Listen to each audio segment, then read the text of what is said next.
Ben ritrovati ragazzi, oggi per la serie dei video sulle tracce della seconda guerra mondiale siamo in un posto molto particolare, per cui manterrò certo un profilo non tanto allegro, anche perché l'argomento di oggi è Auschwitz e Birkenau, due posti che non hanno bisogno di presentazioni. Qua alle mie spalle c'è l'entrata di Auschwitz 1, così definita. Andiamo a vedere dentro e poi, insomma, più nel dettaglio vi esprimerò quelle che sono le mie sensazioni nel trovarmi in questi luoghi.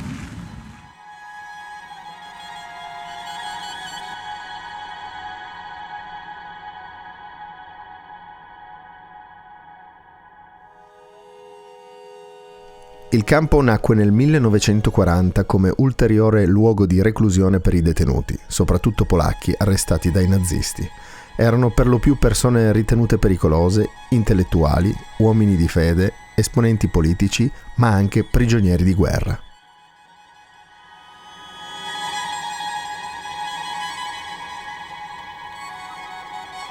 Il complesso del museo è formato da due luoghi principali visitabili, Auschwitz I e Auschwitz II Birkenau, all'interno dei quali sono stati creati diversi allestimenti a testimonianza delle barbarie e atrocità avvenute.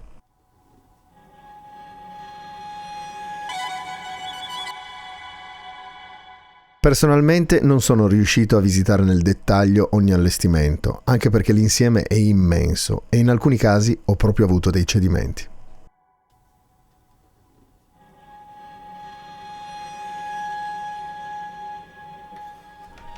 Il nostro percorso inizia nell'area centrale, dove in questi blocchi sono allestite mostre che testimoniano la deportazione come avvenuta dalle varie nazioni occupate.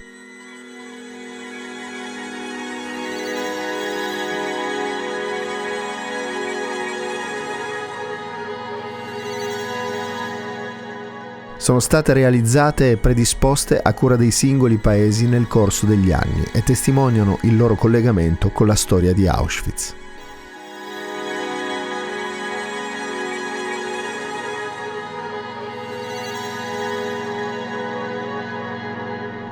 In modo diverso vengono comunque toccati temi comuni, tra i quali l'ideologia nazista, le politiche degli occupanti tedeschi nei confronti della popolazione civile nei territori occupati, le repressioni, le persecuzioni, le deportazioni, le condizioni di vita nei campi.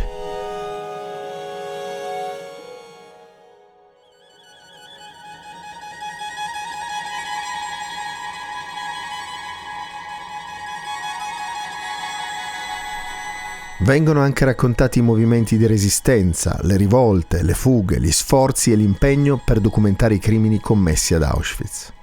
E ovviamente la liberazione.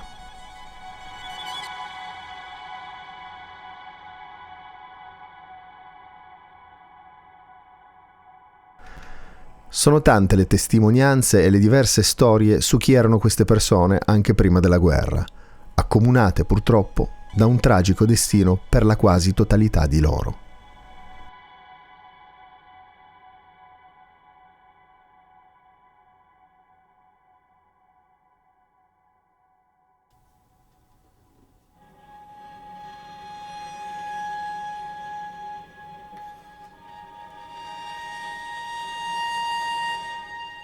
In questo blocco grandi mappe mostrano le località da cui partirono i trasferimenti per i lager, illustrano anche le disposizioni del campo di Auschwitz e dei campi satellite più piccoli. Qui è esposta un'urna contenente ceneri umane raccolte nel campo come ricordo solenne di tutte le persone uccise. Il complesso non è solo un museo, è anche il più grande cimitero al mondo. Si parla di circa 1,5 milioni di persone uccise, le cui ceneri venivano gettate nei fiumi, nei campi e nei laghi circostanti per nascondere le prove dello sterminio. Sulle pareti si trovano fotografie scattate a Birkenau da un soldato delle SS nel 1944, una raccolta di circa 200 ritrovate dopo la liberazione.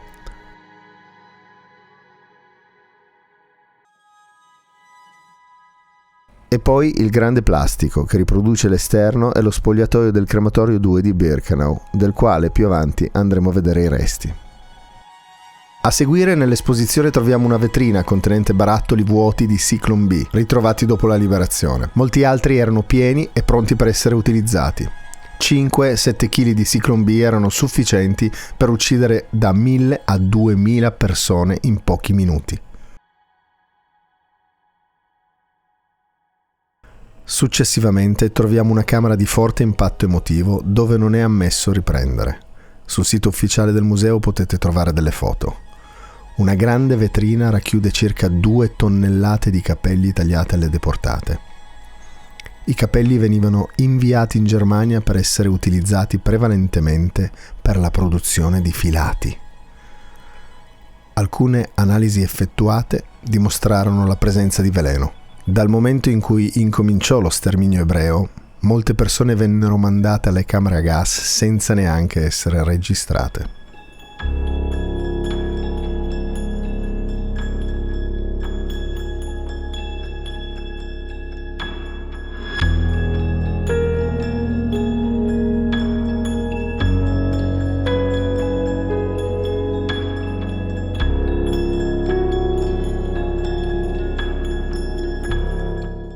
All'arrivo al campo una persona veniva subito privata degli oggetti personali che venivano smistati e in seguito inviati in Germania o utilizzati dai militari tedeschi e dalle loro famiglie che vivevano nei pressi del campo. Con l'avvicinarsi dell'esercito sovietico, per cancellare le tracce furono dati alle fiamme diversi capannoni sia ad Auschwitz I che ad Auschwitz II Birkenau. Tantissimi oggetti però si salvarono e furono trovati. Furono ritrovate circa 3.800 valigie, molte delle quali con scritte identificative. Ai deportati veniva richiesto di scrivere i nomi, le date di nascita e il numero di convoglio con la promessa di ritirarle all'arrivo. Fa impressione pensare che sono solo una piccola parte rimasta, appartenente all'ultimo periodo di funzionalità del campo.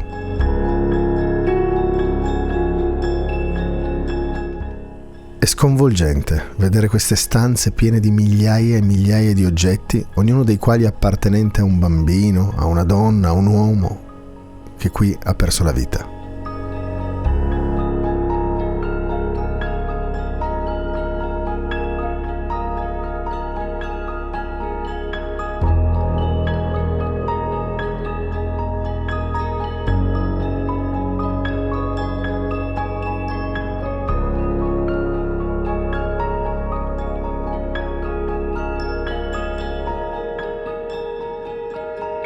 Allora, questo dietro di me è uno degli esempi della sottile ironia macabra che i progettatori di questo luogo avevano. Si tratta di un bacino per la raccolta dell'acqua in caso di incendio, quindi per i vigili del fuoco, no?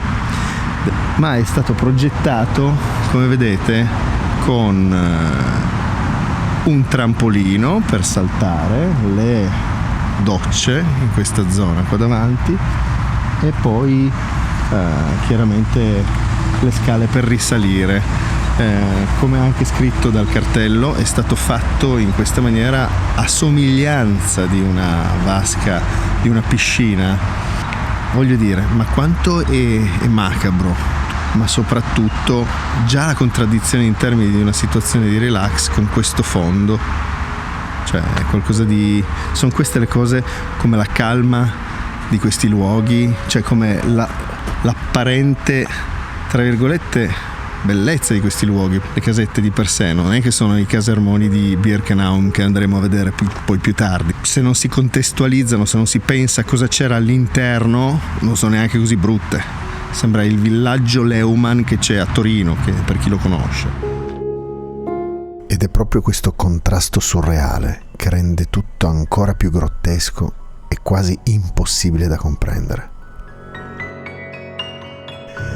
I detenuti ricevevano razioni alimentari indecenti di circa 1300-1700 calorie. La colazione consisteva in 1 litro di decotto di erbe o caffè, il pranzo in circa 1 litro di minestra di verdure, patate o barbabietole spesso avariate, la cena 300-350 grammi di pane nero duro e qualità quasi inesistenti di un altro alimento come circa 20-30 grammi di margarina. Il lavoro duro che consumava i corpi e il poco cibo causavano spesso la morte per fame. Dopo la liberazione sono state scattate delle foto di alcune detenute sopravvissute che pesavano tra i 23 e i 35 kg. All'arrivo al campo, ai detenuti venivano confiscati i vestiti e qualsiasi effetto personale. Gli venivano rasati i capelli e li si faceva disinfettare e lavare. Dopo venivano dati loro dei vestiti e delle calzature che però non erano adatte a proteggere dal freddo di questo luogo e spesso erano anche della misura sbagliata. Alla fine di queste operazioni i deportati venivano contrassegnati con un numero e una specie di distintivo indicante la tipologia di prigioniero. C'era la distinzione tra prigionieri politici, ebrei, omosessuali, testimoni di Geova, prigionieri di guerra sovietici e tanti altri. Venivano quindi registrati e fotografati.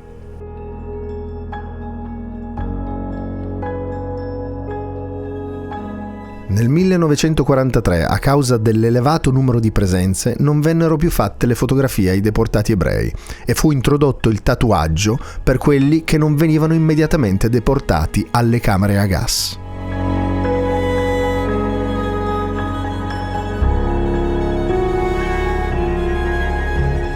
Ad Auschwitz furono deportati anche tanti bambini, soprattutto ebrei e rom, ma anche polacchi e russi. Si parla di circa 230.000 bambini. Quelli che non venivano immediatamente uccisi venivano spesso contrassegnati come prigionieri politici, venivano fatti lavorare duramente come gli adulti, alcuni di loro, prevalentemente i gemelli o bambini che portavano segni di menomazione, utilizzati per esperimenti. Alcune fotografie si trovano nella sala dedicata, dove troviamo anche quelle dei bambini salvati dall'esercito sovietico. Negli anni le condizioni di vita mutarono, ma restarono sempre pessime. All'inizio i detenuti venivano fatti dormire a terra, sopra della paglia che spesso era sporca e umida. Vennero poi utilizzati dei pagliericci e successivamente vennero introdotti i letti a castello, a 3 piani, dove per ogni piano dormivano almeno 2 persone.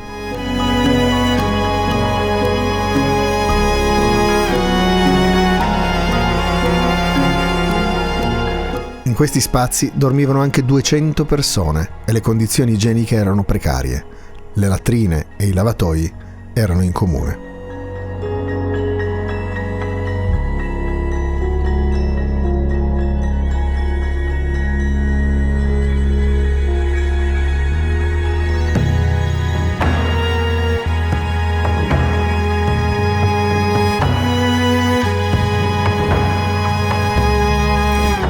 Molto importanti sono il blocco 10 e 11 e il cortile tra i due. Nel blocco 10 non si può entrare.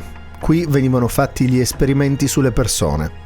Venivano utilizzati soprattutto donne e bambini e i test variavano dalla sperimentazione sulle reazioni corporee alla sterilizzazione attraverso radiazioni, iniezioni con prodotti chimici vari e altre torture.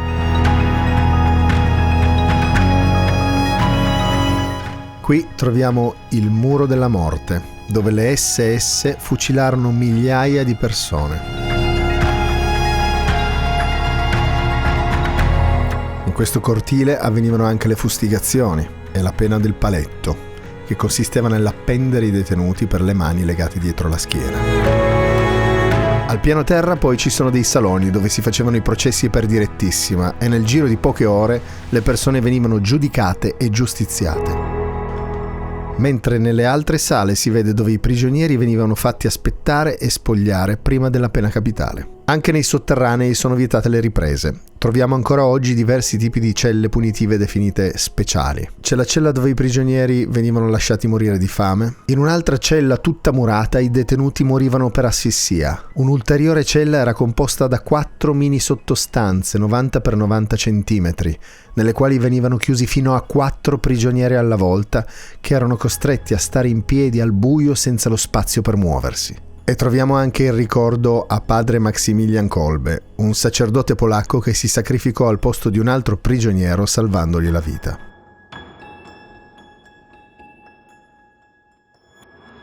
I blocchi 20 e 21 erano destinati a ospedali e venivano chiamati l'anticamera della morte. Spesso chi entrava qui non ne usciva. Tra le condizioni igieniche in pratica inesistenti, il duro lavoro, la fame e le condizioni di vita precarie era difficile guarire. Inoltre c'era la paura per la selezione da parte delle SS. Se si pensava che una persona non potesse riprendere a lavorare in tempi brevi, veniva mandata alle camere a gas. Oltre che dell'infermeria, periodicamente le SS facevano la pulizia dei bunker e sceglievano alcune persone da uccidere o punire. All'epoca si poteva essere puniti per qualsiasi cosa. Ogni scusa era buona per un'azione punitiva. Questo ultimo blocco fa ancora parte della sezione delle mostre nazionali. È la mostra israeliana, che tocca svariati temi tra cui lo sterminio degli ebrei, il nazismo, la vita ebraica prima dello scoppio della guerra. E c'è anche una parte dedicata alla memoria dei bambini. È stata allestita una stanza dove sui muri bianchi sono stati riprodotti i disegni dei bambini prigionieri, disegni che riportavano cosa vedevano e vivevano ogni giorno ad Auschwitz.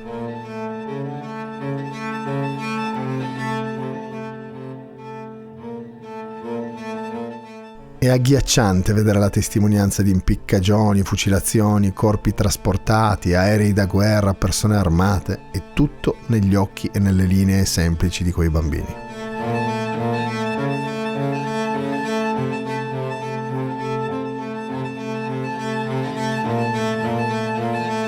La mostra si conclude con una sezione dedicata alla memoria, che comprende una sala con un libro enorme, lungo diversi metri, sul quale sono raccolti tutti i nomi delle vittime dell'Olocausto.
Sulla via per recarci alla camera gas troviamo il piazzale dell'appello.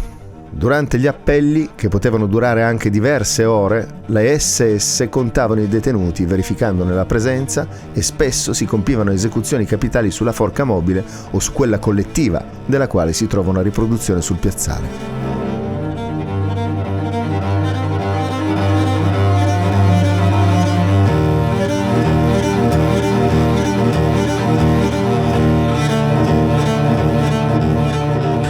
Un altro particolare di cui non molti parlano è rappresentato da quella figura che vedete là sopra questa porta. Questi due edifici, uno e l'altro di fronte, erano preposti per le guardie e i carcerieri. Siamo praticamente di fronte a uno dei forni crematori. Di fronte a questi forni crematori c'erano queste baracche, le quali erano, come vedete dalla figura rappresentata là in cima, preposte per, vedete che c'è questo omino seduto su un barile col pollice verso l'alto, no? Il barile è appunto un barile di alcol. Perché a forza di uccidere persone, ad un certo punto il problema era riuscire ad andare avanti con le fucilazioni. Chi era preposto a eseguire la sentenza da un punto di vista pratico doveva continuare a sparare nella nuca a persone dalla mattina alla sera per mesi interi, e nonostante che appunto erano disumani e lo erano ovviamente, quel barlume di umanità che rimaneva in loro non arrivava a farli andare fuori di testa, e l'ubriacatura attraverso questi posti dove ci si andava a ubriacare permetteva di eseguire, di continuare il lavoro nonostante appunto quel che potesse rimanere dalla loro coscienza li avesse portati appunto ad andare fuori di testa. Ecco, cercavano di sedare anche quel poco di coscienza che avevano attraverso questi luoghi, cioè predisposti apposta per ubriacarli.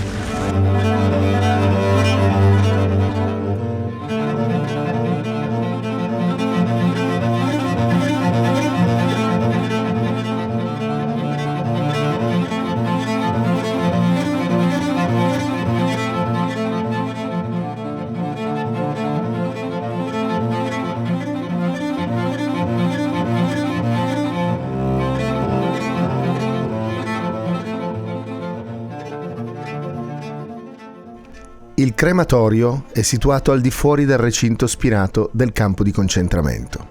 Era l'obitorio che fu convertito in camera a gas provvisoria, dove da apposite aperture sul soffitto si faceva cadere il Zyklon B.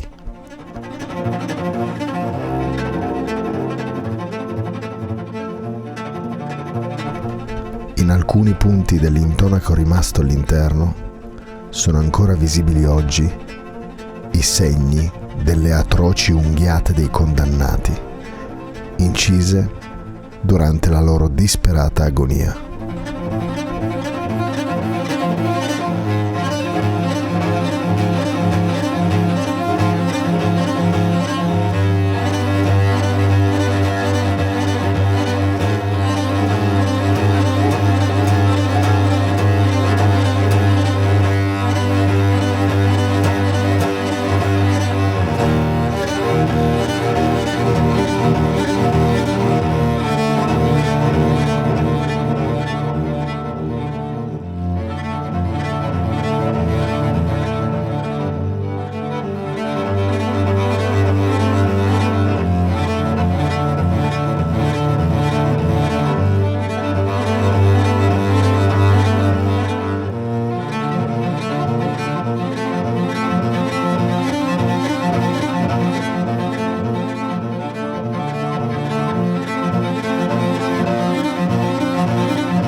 E qua si conclude, diciamo, il primo giro a Auschwitz I.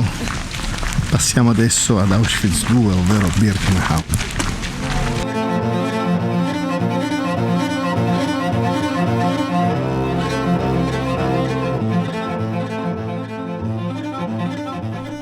Dopo Auschwitz I pensi che non possa esistere al mondo un luogo peggiore, ma ti accorgi di sbagliare quando arrivi a Birkenau.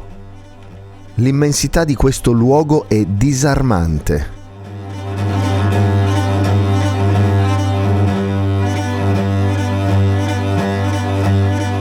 Circa 4 km quadrati circondati da filo spinato elettrificato e torrette di guardia.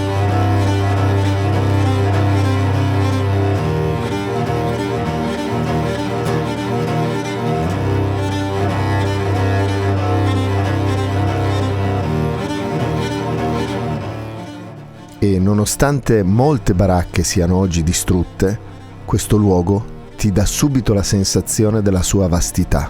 Allora ragazzi, Birkenau è enorme, guardate la distanza delle varie torri, e ancora di qua il perimetro è qualcosa di sconvolgente, e lo potete anche vedere in rapporto alle centinaia di persone che stanno entrando in questo istante all'interno, come queste centinaia si disperdono e sono nulla, sono piccolissime, si disperdono all'interno di questa enormità.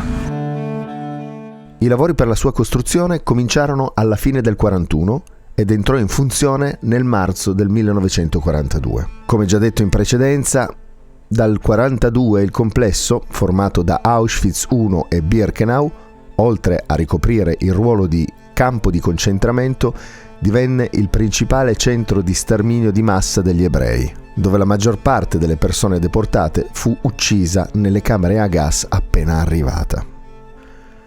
Il processo di disumanizzazione qui è ancora più forte e presente che a Auschwitz I. Qui non sono presenti molti documenti e molte fotografie, ma l'orrore penetra ugualmente. Percorrevano migliaia e migliaia di chilometri in vagoni merci sovraffollati, impossibili da aprire dall'interno, senza ricevere né cibo né acqua e senza un'area dove fare i bisogni anche per 7-10 giorni consecutivi. Da lì passavano i treni e laggiù incominciava tutto lo smistamento. I vagoni arrivavano fino alla fine della strada, in prossimità delle camere a gas. Quando le porte del treno venivano aperte, molte persone, soprattutto vecchi e bambini, erano decedute, mentre i sopravvissuti si trovavano intontiti ed esausti. I detenuti venivano quindi divisi in gruppi e i medici delle SS selezionavano gli ebrei deportati. Con un semplice gesto della mano inviavano gli abili al lavoro da una parte e i ritenuti inabili, generalmente anziani, donne e bambini, direttamente alle camere a gas. Secondo le dichiarazioni di Rudolf Höss, primo comandante delle SS del campo di Auschwitz, circa il 70-75% degli internati fu portato alle camere a gas direttamente.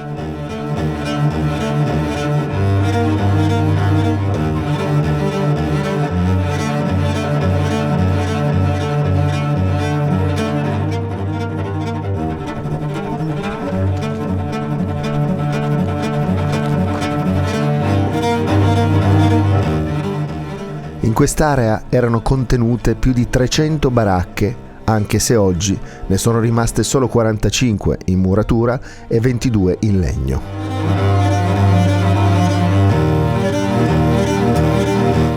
Si possono però in molti casi vedere ancora i contorni dei camini di dove sorgevano. In queste spoglie baracche di legno, originariamente nate come stalle per cavalli, dormivano fino a 400 detenuti ed erano scaldate da piccoli forni, non sufficienti però a contrastare gli inverni a meno 30, meno 35 gradi di queste latitudini. Oltretutto, la maggior parte di esse, così come quelle in muratura, erano senza fondamenta o pavimento, semplicemente appoggiate al terreno, un terriccio spesso e fangoso. L'intera area ve la dovete immaginare come un'enorme distesa di terra, polvere e fango, in quanto ogni germoglio, ogni singolo filamento d'erba era stato estirpato dai prigionieri nella disperata ricerca di qualsiasi fonte di sostentamento. Anche le condizioni igieniche ovviamente erano davvero pessime. Inizialmente nel campo non c'era acqua corrente, epidemie e malattie erano molto diffuse. Le latrine, inoltre, erano insufficienti per il numero di detenuti e spesso più persone si trovavano ad utilizzare lo stesso buco. Denutrizione, torture, umiliazioni, annientamento psicologico, freddo, orari di lavoro massacranti e malattie rendevano davvero utopico sopravvivere. Sopravvivere poi fino a quando non si veniva selezionati per la camera a gas. Al termine dello scalo oggi si trovano le rovine dei crematori 2 e 3. Con l'avvicinarsi dell'esercito sovietico, i tedeschi provarono a nascondere le tracce dello sterminio facendo esplodere questi edifici. Si riescono però ancora a vedere benissimo le tracce dei forni e delle rotaie sulle quali venivano trasportati i cadaveri.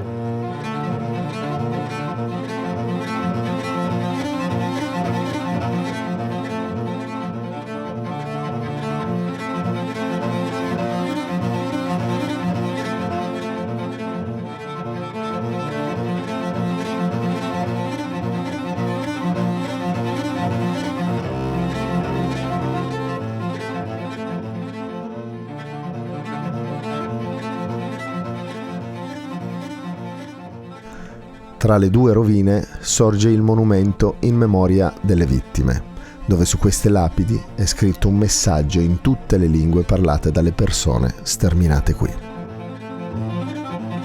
Nella parte più lontana del campo ci sono i resti dei forni crematori e delle camere a gas 4 e 5 e l'edificio chiamato sauna, dove venivano condotte le persone abili al lavoro per la disinfestazione, tatuaggio e rasatura. In questa zona sorgeva anche il capannone chiamato Canada, dove venivano stipati tutti gli oggetti e i beni sottratti agli ebrei. Il crematorio 4 fu parzialmente distrutto dai Sonderkommando durante una rivolta nell'ottobre del 1944. Viste le tantissime vittime, ci fu un periodo in cui, in questa area remota, i corpi venivano bruciati all'aperto e le ceneri gettate in uno stagno nelle vicinanze. Una testimonianza sono le foto scattate di nascosto dai prigionieri Sonderkommando ed esposte ad Auschwitz I. È stato un pugno nello stomaco. Finita la visita, siamo stati quasi senza parole fino alla sera e l'orrore è tornato a bussare alle nostre menti anche nei giorni successivi. Ci sono stati diversi punti dove non siamo riusciti a riprendere perché stavamo male e avevamo solo la forza di guardare e stare in silenzio. È stato anche faticoso rivedere le riprese a distanza di anni. Inoltre, tra le altre cose, vorremmo farvi riflettere sul fatto che la nostra visita è stata fatta d'estate, in una bella giornata di sole. Faceva caldo, c'erano gli alberi rigogliosi, l'erba verde, il cielo azzurro con nuvolette bianche, una bella luce. Dovete considerare che qui in inverno le temperature appunto arrivano a meno 30, meno 35 gradi. Queste persone venivano fatte lavorare duramente, venivano spaventate, derise, maltrattate, picchiate, stuprate, torturate, uccise. Erano denutrite, vivevano in condizioni igieniche allucinanti, in mezzo al fango e ai topi.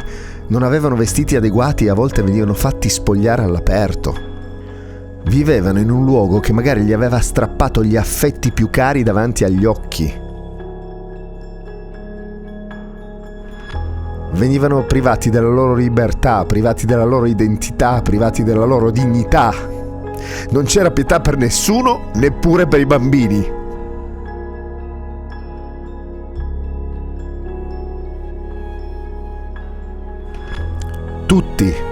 Tutti dovrebbero vedere con i propri occhi questo luogo. Non bisogna dimenticare, bisogna fare in modo che un abominio simile non capiti mai più.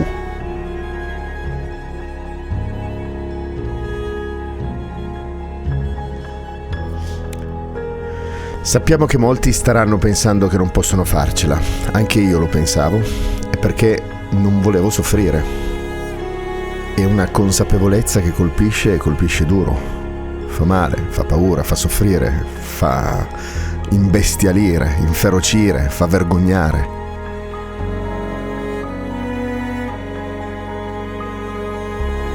E questo resta dentro di te per sempre.